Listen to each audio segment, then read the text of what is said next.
Assalamualaikum warahmatullahi wabarakatuh. Di sini kelompok 4. Sebelum menjelaskan tentang konsep database, alangkah baiknya kita perkenalan.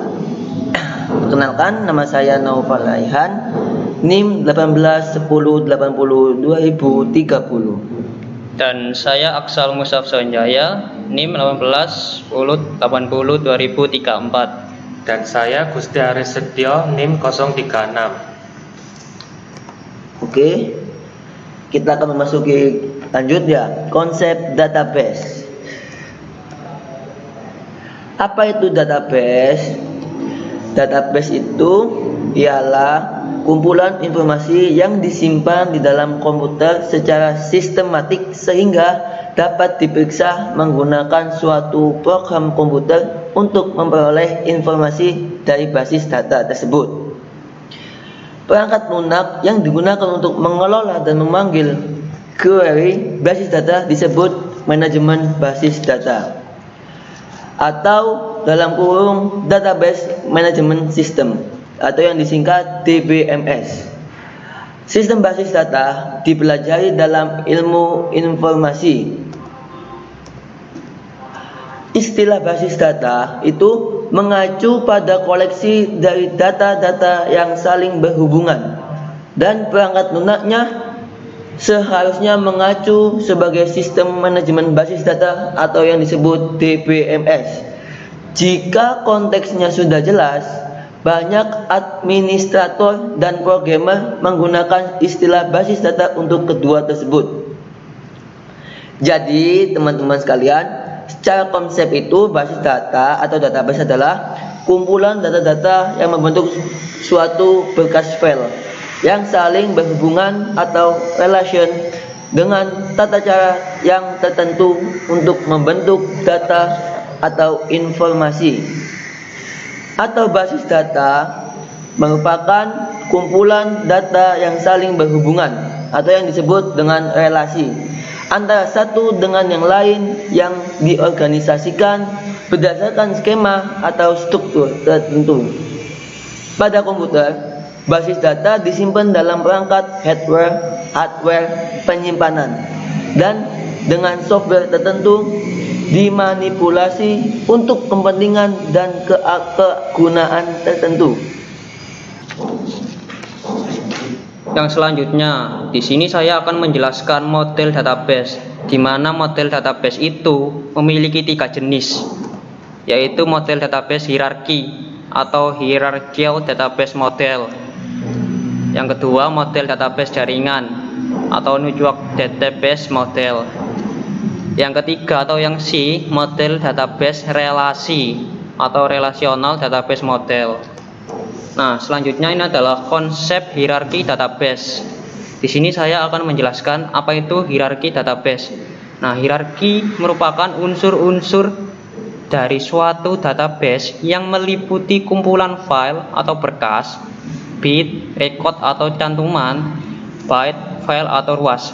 Hierarki juga disebut sebagai model pohon karena membentuk seperti struktur pohon. Hierarki kategori dapat mengelompokkan data-data sehingga menjadi kompleks. Untuk hierarki, penyimpanan data terdiri dari beberapa tingkatan data yang disimpan seperti file, database, byte atau karakter, record, dan byte. Nah, contoh model database hierarki. Kalian bisa melihat gambar di bawah ini.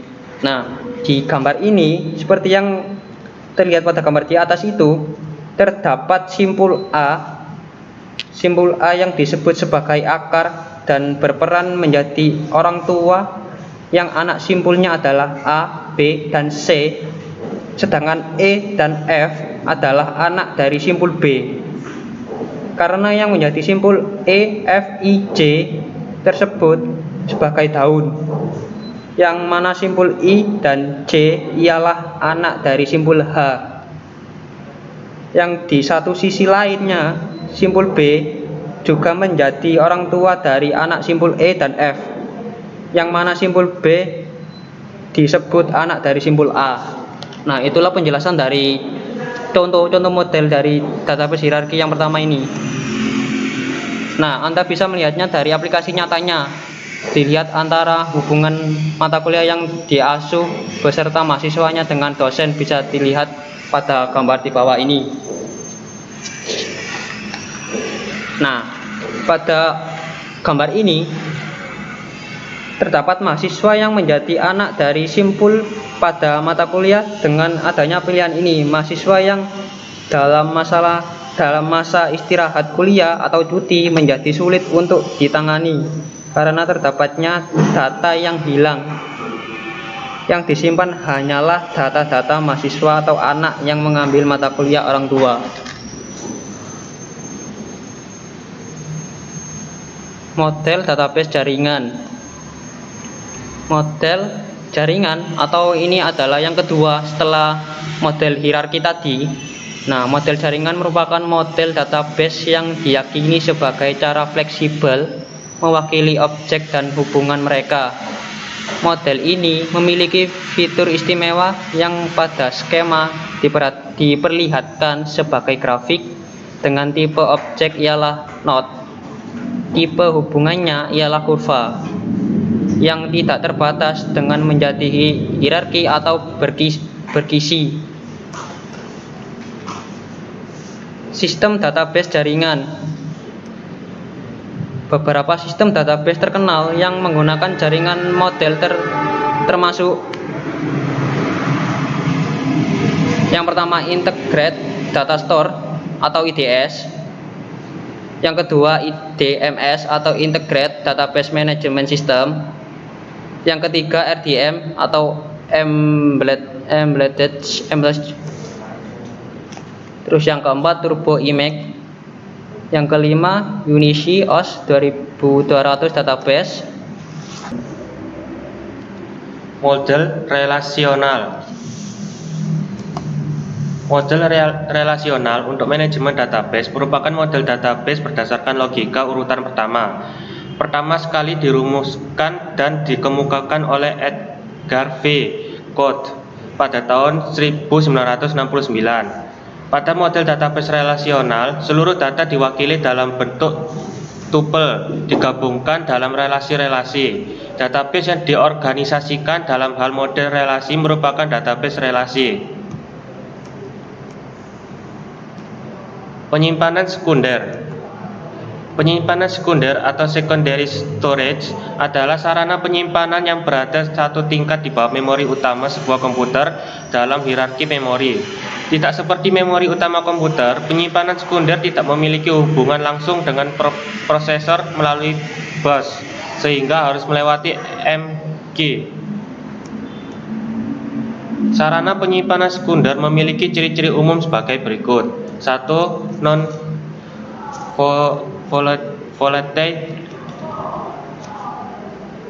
atau tahan lama. Walaupun komputer dimatikan, data-data yang disimpan di sarana penyimpanan sekunder tidak hilang. Data disimpan dalam piringan-piringan magnetik. Kedua, tidak berhubungan langsung dengan bus CPU. Dalam struktur organisasi komputer modern, sarana penyimpanan sekunder terhubung dengan NOR bridge. NOR bridge yang menghubungkan sarana penyimpanan sekunder pada MG dengan bus CPU. 3. Lambat.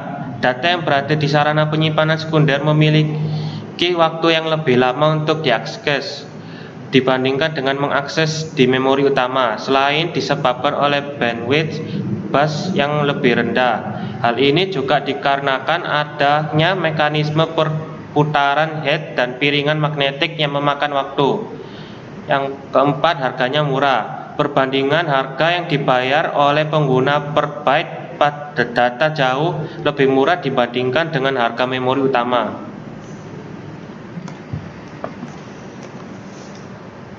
Sarana penyimpanan sekunder memiliki fungsi-fungsi sebagai berikut.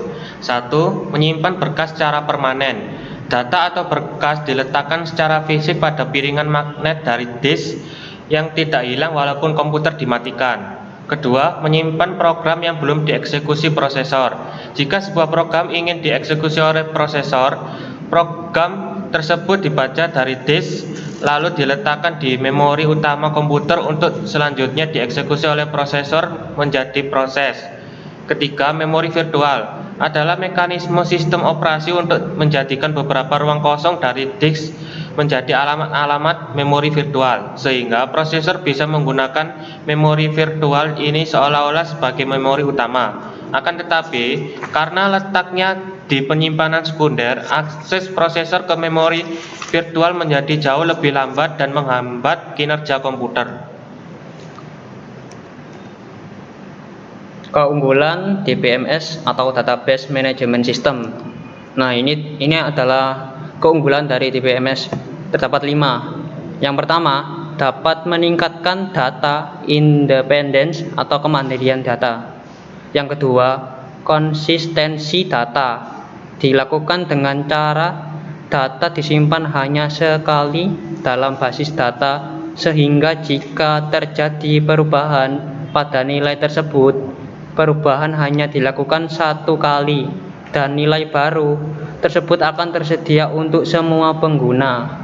Nah, yang ketiga, meningkatkan aksesibilitas terhadap data dan respon yang baik. Yang keempat, pengendalian terhadap kerangkapan data. Dilakukan dengan cara data hanya disimpan sekali. Hal ini mengurangi kerangkapan data dan mengurangi biaya untuk di tempat penyimpanan. Dan yang terakhir atau yang kelima, meningkatkan keamanan data. Kelemahan DBMS atau Database Management System. Di sini kelemahannya itu ada 5 poin, teman-teman. Yang pertama, biaya DBMS yang tinggi atau mahal. Kebutuhan untuk mendapatkan perangkat lunak dan perangkat keras yang tepat cukup mahal, termasuk biaya pemeliharaan dan sumber daya manusia yang mengelola basis data tersebut. Yang kedua, memerlukan suatu skill tertentu untuk bisa melakukan administrasi dan manajemen database supaya dapat diperoleh struktur dan relasi data yang optimal. Yang ketiga ialah sangat kompleks. Jadi sistem basis data lebih kompleks dibandingkan dengan proses bekas, sehingga dapat mudah terjadinya kesalahan dan semakin sulit dalam pemeliharaan data. Yang keempat, risiko data terpusat. Data yang terpusat dalam suatu lokasi dapat berisiko kehilangan data selama proses aplikasi. Yang terakhir, konversi sistem lama ke sistem DBMS terkadang sangat mahal. Di samping biaya pengadaan perangkat keras dan perangkat lunak, diperlukan biaya pelatihan. Oke, teman-teman, itu tadi konsep-konsep database yang saya dan teman-teman jelaskan. Jadi kesimpulannya itu saya kasih sedikit kesimpulan. Jadi database itu adalah kumpulan di mana kumpulan data-data yang membentuk suatu berkas atau file yang saling berhubungan dengan tata cara tertentu untuk membentuk data dan informasi yang baru. Jadi sekian apa yang saya dan teman-teman sampaikan. Jika ada salah kata dalam pengucapan, kita mohon maaf yang sebesar-besarnya. Billahi taufiq wal hidayah. Assalamualaikum warahmatullahi wabarakatuh.